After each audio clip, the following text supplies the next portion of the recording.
بسم اللہ الرحمن الرحیم۔ السلام علیکم۔ فور کلاس بیٹا، آپ لوگ اسلامیات میں باب صوم سیرت طیبہ میں آج سبق نمبر 3 قریش کی مخالفت اور آپ صلی اللہ علیہ وآلہ وسلم کی ثابت قدمی کے بارے میں پڑھیں گے۔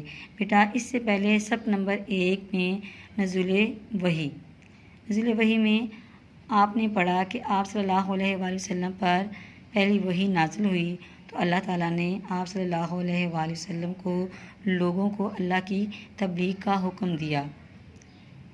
بیٹا اس کے بعد سبق نمبر 2 میں آپ نے دعوت اسلام کے بارے میں پڑھا کہ آپ صلی اللہ علیہ وآلہ وسلم نے اسلام کی دعوت کا آغاز کیا تو پہلے آپ صلی اللہ علیہ وآلہ وسلم نے خفیہ تبلیغ کی، اس کے بعد آپ صلی اللہ علیہ وآلہ وسلم نے اہل خاندان کو اعلانیہ دعوت دی اور اس کے بعد آپ صلی اللہ علیہ وآلہ وسلم نے اہل مکہ کو اعلانیہ دعوت دی اور اس کے بعد آپ صلی اللہ علیہ وآلہ وسلم نے عام تبلیغ شروع کی جس سے قریش کی مخالفت شروع ہو گئی۔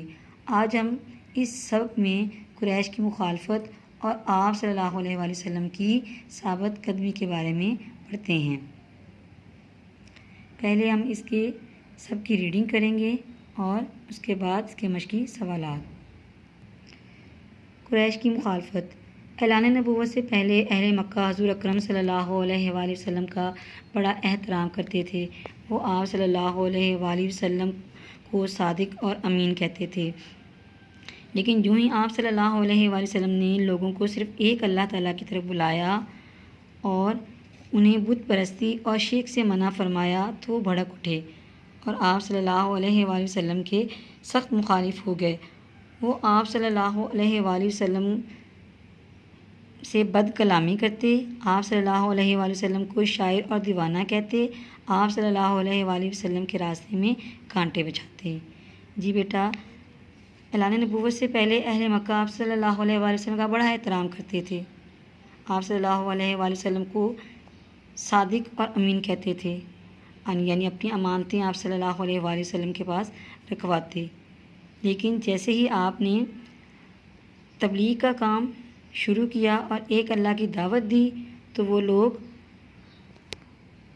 آپ کے دشمن ہو گئے اور آپ صلی اللہ علیہ وآلہ وسلم کے مخالف ہو گئے اور آپ صلی اللہ علیہ وآلہ وسلم کے ساتھ بد کلامی کرنے لگے اور آپ صلی اللہ علیہ وآلہ وسلم کو برا بھلا کہنا شروع کر دیا۔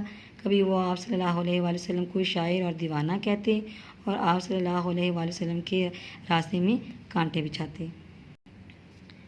ایک مرتبہ آپ صلی اللہ علیہ وآلہ وسلم بیت اللہ میں نماز پڑھ رہے تھے کہ ابو جہل اپنے ساتھیوں سے کہنے لگا کہ کون ہے جو اونٹ کی اوجڑی لائے اور جب محمد صلی اللہ علیہ وآلہ وسلم سجدہ کریں تو ان کی پیٹھ پر ڈال دے۔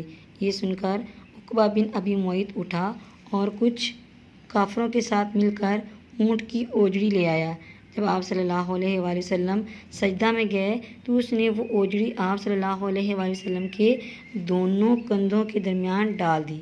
یہ دیکھ کر وہ ہنسی کے مارے ایک دوسرے پر گرنے لگے۔ حضور اکرم صلی اللہ علیہ وآلہ وسلم سجدہ ہی میں پڑے رہے یہاں تک کہ حضرت فاطمہ رضی اللہ تعالیٰ عنہا دیگر اہل ایمان کے ساتھ آئیں اور انہوں نے آپ صلی اللہ علیہ وآلہ وسلم کے کندھوں سے وہ اوجڑی ہٹائی۔ اسلام کو پھیلنے سے روکنے کے لیے کفار نے نہ صرف حضور اکرم صلی اللہ علیہ وآلہ وسلم کو ہر طرح کی جسمانی اور ذہنی تکلیفیں پہنچائیں بلکہ آپ صلی اللہ علیہ وآلہ وسلم کے صحابہ کرام پر بھی ظلم و ستم کی انتہا کر دی۔ نبی کریم صلی اللہ علیہ وآلہ وسلم کی ثابت قدمی۔ کفار مکہ آپ صلی اللہ علیہ وآلہ وسلم کی تعلیمات کو مسخ کرنے کے لیے جھوٹا پروپیگنڈا کرنے لگے کہ قرآن مجید اللہ تعالیٰ کا کلام نہیں بلکہ پہلے لوگوں کے قصے اور کہانیاں ہیں۔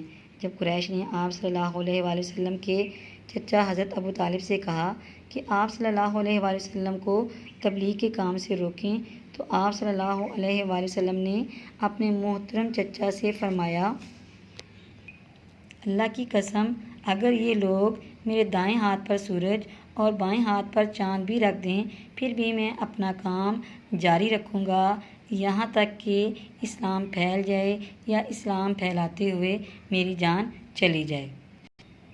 جی بیٹا، اب قریش آپ صلی اللہ علیہ وآلہ وسلم کے سخت مخالف ہو گئے۔ وہ آپ صلی اللہ علیہ وآلہ وسلم کی تعلیمات کو جھٹلانا چاہتے تھے اور انہوں نے اس کے لیے کہنا شروع کر دیا کہ قرآن مجید اللہ تعالیٰ کا کلام نہیں ہے بلکہ پہلے لوگوں کے قصے اور کہانیاں ہیں۔ پھر اس کے بعد قریش آپ صلی اللہ علیہ وآلہ وسلم کے چچا حضرت ابو طالب کے پاس گئے اور ان سے کہا کہ وہ اپنے بھتیجے کو اس کام سے روکیں۔ تو آپ صلی اللہ علیہ وآلہ وسلم نے میرے چچا سے فرمایا کہ اگر یہ لوگ میرے دائیں ہاتھ پر سورج یعنی کہ میرے دائیں ہاتھ پہ سورج رکھ دیں اور بائیں ہاتھ پر چاند، پھر بھی میں اپنا کام جاری رکھوں گا، یعنی کہ میں اللہ کی تبلیغ کرتا رہوں گا یہاں تک کہ اسلام پھیل جائے یا اسلام پھیلاتے ہوئے میری جان چلی جائے۔ جی بیٹا، ہمارے آدھے سبق کی ریڈنگ ہو گئی ہے، اب ہم اس کے مشقی سوالات کریں گے۔ مختصر جواب دیں۔ الف، اعلان نبوت سے پہلے اہل مکہ حضور اکرم صلی اللہ علیہ وآلہ وسلم کو کیا مقام دیتے تھے؟ جی بیٹا، اس سوال کا جواب صفحہ نمبر 34 پر ہے۔ اعلان نبوت سے پہلے اہل مکہ حضور اکرم صلی اللہ علیہ وآلہ وسلم کا بڑا احترام کرتے تھے۔ وہ آپ صلی اللہ علیہ وآلہ وسلم کو صادق اور امین کہتے تھے۔ سوال بے، قریش حضور اکرم صلی اللہ علیہ وآلہ وسلم کے کیوں مخالف ہو گئے؟ بیٹا، اس سوال کا جواب بھی صفحہ نمبر 34 پر ہے۔ جب آپ صلی اللہ علیہ وآلہ وسلم نے لوگوں کو صرف ایک اللہ تعالیٰ کی طرف بلایا اور انہیں بت پرستی اور شرک سے منع فرمایا تو وہ بھڑک اٹھے اور آپ صلی اللہ علیہ وآلہ وسلم کے سخت مخالف ہو گئے۔ بیٹا، سوال جیم ہم انشاءاللہ کل کریں گے۔ سوال دال پر آئیں۔